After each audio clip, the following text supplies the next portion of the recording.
Hi guys, welcome back to Let's Go, the Windows Store app. On this episode I'm going to do some refactoring. What I'm going to do is move all code that is in the default.js file to its own file. So it would open up the potential to be shared across multiple projects. So if I want to do a Windows Phone application, I could reuse exactly the same code. The first thing I would like to do is add a new JavaScript file. And I call it game. And this file is going to contain the entire game logic.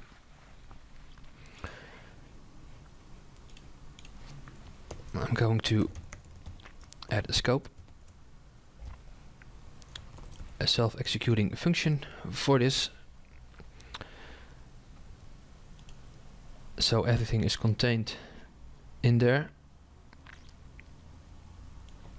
And I'm going to move this whole piece over to here. Most of this code is going to be internal to this scope, except the game object and the init function. Internally it's going to be an quote underscore. I'm going to use the self object, which references to the current window. So it can be used outside this scope. The init function is going to be underscore.init.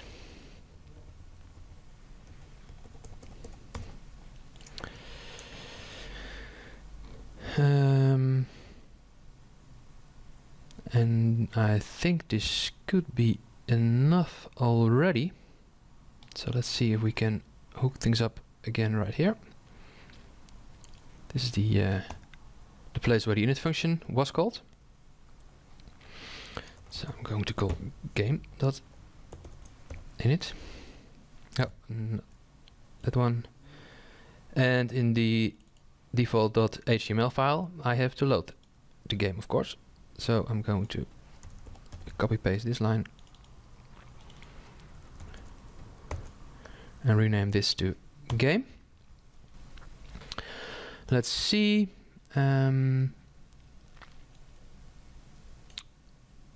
These are in the game object also.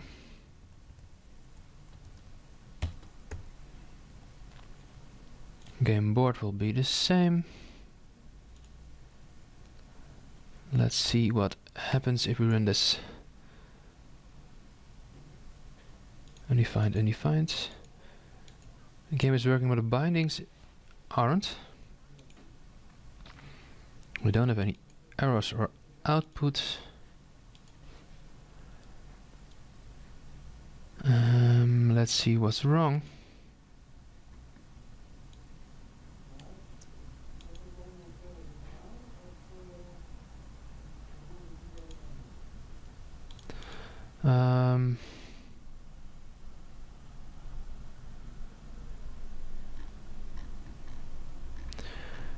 Oh wait, these two aren't updated yet, I think. Let's see, game.moves should be underscore.moves, I think. And the same would be the time.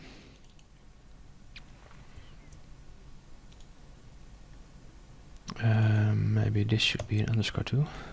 I guess everywhere where the game object was used, I should use underscore. Let's see. I think that's it. Let's try again. No, it's still undefined.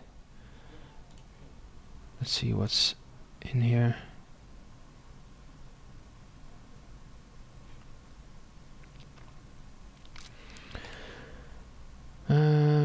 What could be wrong?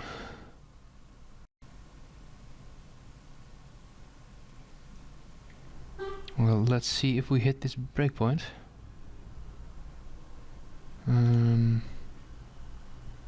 Let's restart.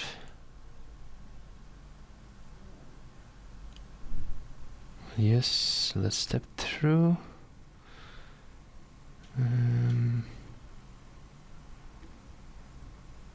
Well, that should be fine.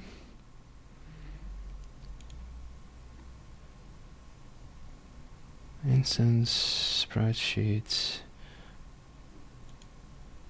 underscore moves.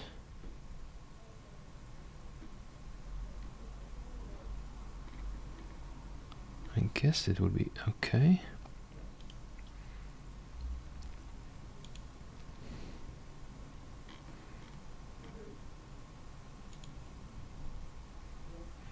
That function underscore time. Second time we hit it, underscore time is 50. So it basically is updating.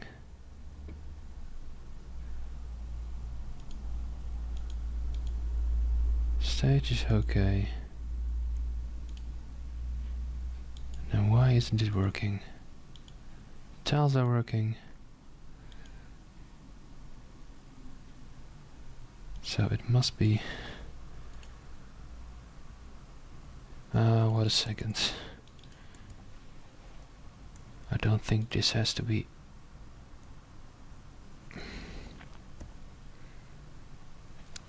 And there it is. So that's about it for the refactoring. Now I find the game a bit hard, so would like to add some easier functionality. At this point, I use a 7x7 grid for the images, and it would be nice to have a parameter to influence the number of tiles that is used. So let's stop this one. And let's add the tiles. And let's say we're going to use 3x3 grid. Would be very easy to finish the game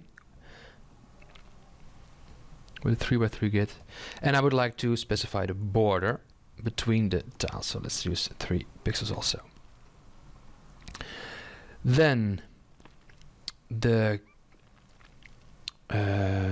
canvas, the width and height should be changed to be the number of tiles times the border, so it would be a bit more specific, but a bit more useful too.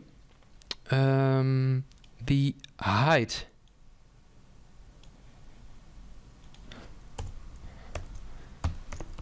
is going to need to use the tiles as well as this calculation. And let's see, this is the square of the tiles.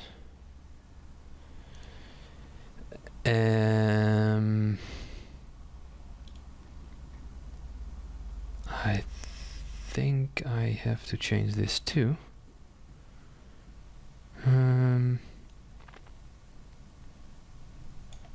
So let's change these 7s to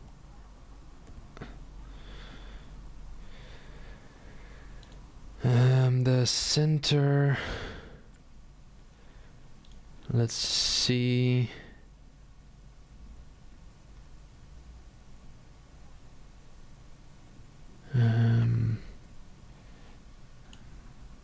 Well, I screwed up a little, but I fixed the code, so let's go over it.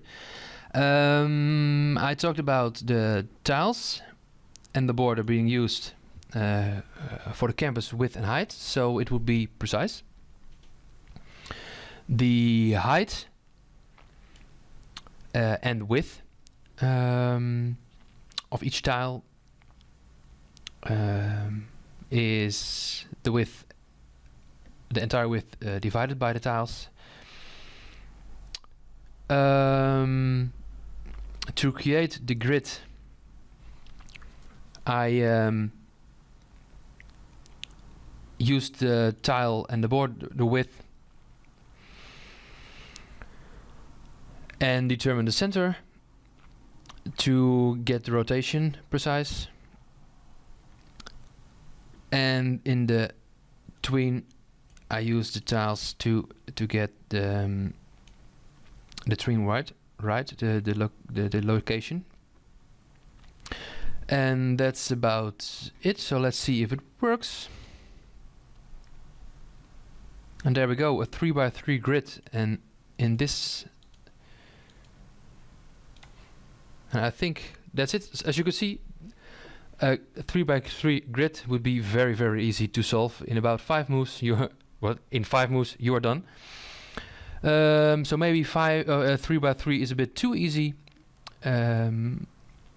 Next time I'm going to add some UI to select the 2 or 3 different game modes, easy, medium, hard or something.